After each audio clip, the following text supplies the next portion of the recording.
Chapter 19. It's been 6 weeks, Mom. You gotta get over it.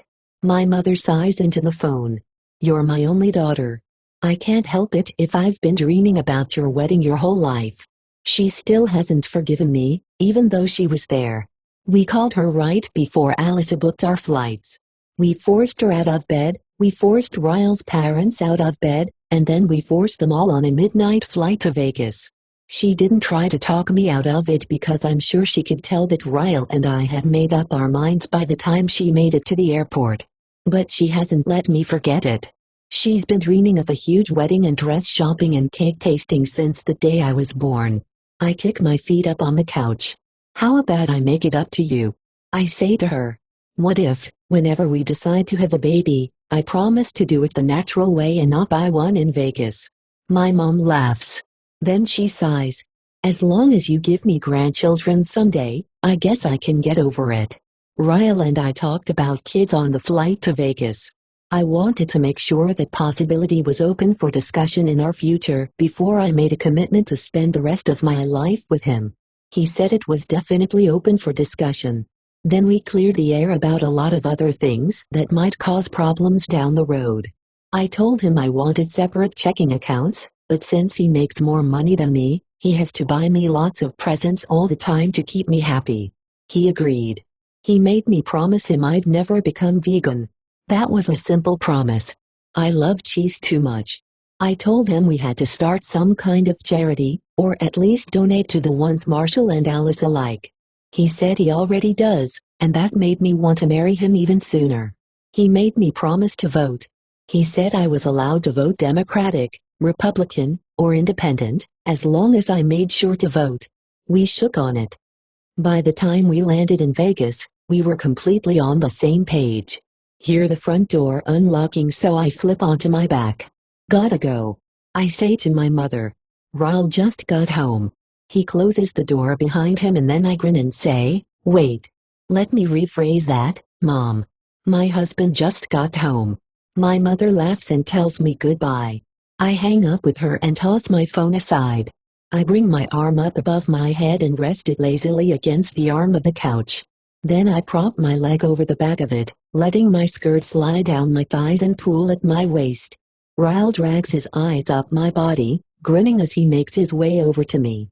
He drops to his knees on the couch and slowly crawls up my body. How's my wife? He whispers, planting kisses all around my mouth. He presses himself between my legs and I let my head fall back as he kisses down my neck. This is the life. We both work almost every day.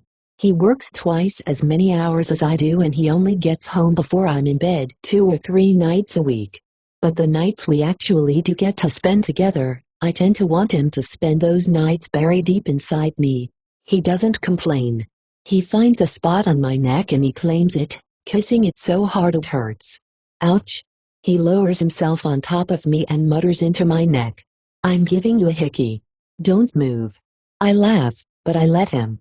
My hair is long enough that I can cover it, and I've never had a hickey before. His lips remain in the same spot, sucking and kissing until I can no longer feel the sting. He's pressed against me, bulging against his scrubs. I move my hands and shove his scrubs down far enough so that he can slide inside of me. He continues kissing my neck as he takes me right there on the couch. He took a shower first, and as soon as he got out, I jumped in. I told him we needed to wash the smell of sex off of us before we had dinner with Alyssa and Marshall. Alyssa is due in a few weeks, so she's forcing as much couple time on us as she can. She's worried we'll stop coming to visit after the baby is born, which I know is ridiculous. The visits will just grow more frequent.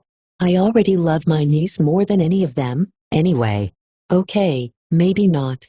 But it's close. I try to avoid getting my hair wet as I rinse off, because we're already running late. I grab my razor and press it under my arm when I hear a crash. I pause. Vle. Nothing. I finish shaving and then wash the soap off. Another crash. What in the world is he doing? I turn off the water and grab a towel, running it over myself. Ryle. He still doesn't respond. I pull my jeans on in a hurry and open the door as I'm pulling my shirt over my head. Ryle. The nightstand by our bed is tipped over. I move to the living room and see him sitting on the edge of the couch, his head in one of his hands. He's looking down at something in his other hand. "What are you doing?" He looks up at me and I don't recognize his expression. I'm confused by what's happening. I don't know if he just got bad news or... Oh, God. Alyssa.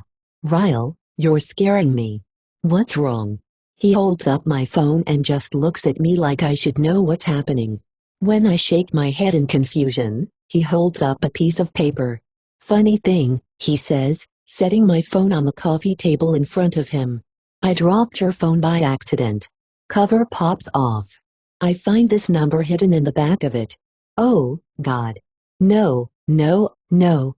He crumbles the number in his fist. I thought, that's weird. Lily doesn't hide things from me. He stands up and picks up my phone. So I called it.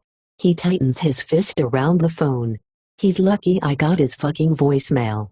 He chunks my phone clear across the room and it crashes against the wall, shattering to the floor. There's a 3-second pause where I think this could go one of two ways. He's going to leave me, or he's going to hurt me. He runs a hand through his hair and walks straight for the door. "Ryle." I yell. Why did I never throw that number away? I open the door and run after him. He's taking the stairs 2 at a time, and I finally reach him when he's at the landing of the 2nd floor. I shove myself in front of him and grab his shirt in my fists. "Ryle, please. Let me explain." He grabs my wrists and pushes me away from him. "Be still." I feel his hands on me. Gentle. Steady. Tears are flowing and for some reason, they sting. "Lil, be still. Please." His voice is soothing. My head hurts. "Ryle." I try to open my eyes, but the light is too bright. I can feel a sting at the corner of my eye and I wince. I try to sit up, but I feel his hand press down on my shoulder. "You have to be still until I'm finished, Lily." I open my eyes again and look up at the ceiling. It's our bedroom ceiling. Finished with what? My mouth hurts when I speak, so I bring my hand up and cover it. "You fell down the stairs," he says. "You're hurt." My eaves meet his. There's concern in them, but also hurt. Anger. He's feeling everything right now, and the only thing I feel is confused. I close my eyes again and try to remember why he's angry. Why he's hurt. My phone. Atlas's number. The stairwell. I grabbed his shirt. He pushed me away. "You fell down the stairs." But I didn't fall. He pushed me. Again. That's twice. "You pushed me, Ryle." I can feel my whole body start to shake with the sobs. I have no idea how bad I'm hurt, but I don't even care. No physical pain could even compare to what my heart is feeling in this moment. I start to slap at his hands, wanting him away from me. I feel him lift off the bed as I curl up into a ball. I wait for him to try and soothe it out like he did the last time he hurt me, but it never comes. I hear him walking around our bedroom. I don't know what he's doing. I'm still crying when he kneels down in front of me. "You might have a concussion," he says, matter of fact. "You have a small cut on your lip. I just bandaged up the cut on your eye. You don't need stitches." His voice is cold. "Does it hurt anywhere else? Your arms? Legs?" He sounds just like a doctor and nothing like a husband. "You pushed me," I say through tears. It's all I can think or say or... "You fell," he says calmly. "About 5 minutes ago. Right after I found out what a fucking liar I married." He places something on my pillow next to me. "If you need anything, I'm sure you can call this number." I look at the crumpled up piece of paper by my head it holds. Atlas's phone number. "Ryle," I sob. What is happening? I hear the front door slam. My whole world comes crashing down around me. "Ryle," I whisper to no one. I cover my face with my hands and I cry harder than I've ever cried. I am destroyed. 5 minutes. That's all it takes to completely destroy a person. A few minutes pass. 10, maybe. I can't stop crying. I still haven't moved from the bed. I'm scared to look in the mirror. I'm just scared. I hear the front door open and slam shut again. Ryle appears in the doorway and I have no idea if I'm supposed to hate him or be terrified of him, or feel bad for him. How can I be feeling all three? He presses his forehead to our bedroom door and I watch as he hits his head against it. Once, twice, 3 times. He turns and rushes at me, falling to his knees at the side of the bed. He grabs both of my hands and he squeezes them. "Lily," he says, his whole face twisting in pain. "Please tell me it's nothing." He brings his hand to the side of my head and I can feel his hands shaking. "I can't take this, I can't."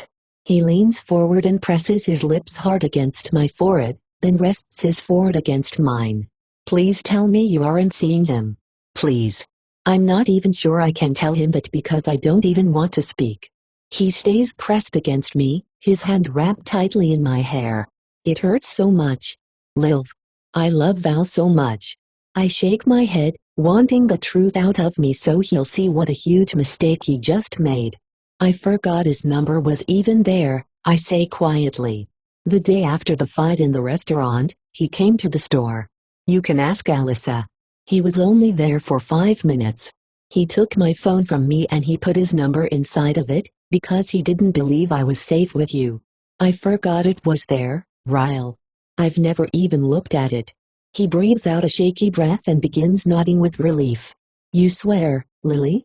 You swear on our marriage and our lives and on everything that you are that you haven't spoken to him since that day?" He pulls back so he can look me in the eyes. "I swear, Ryle."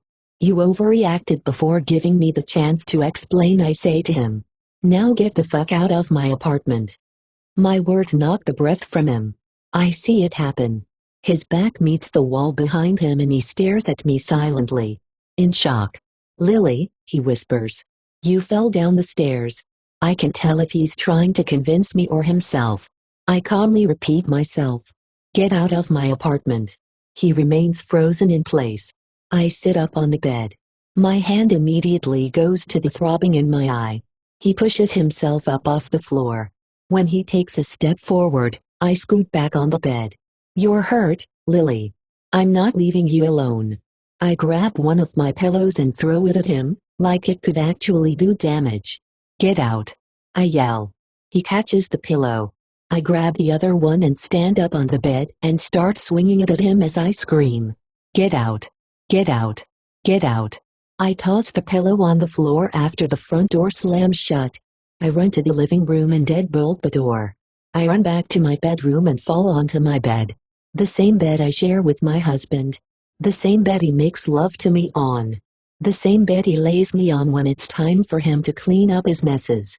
Subscribe for more.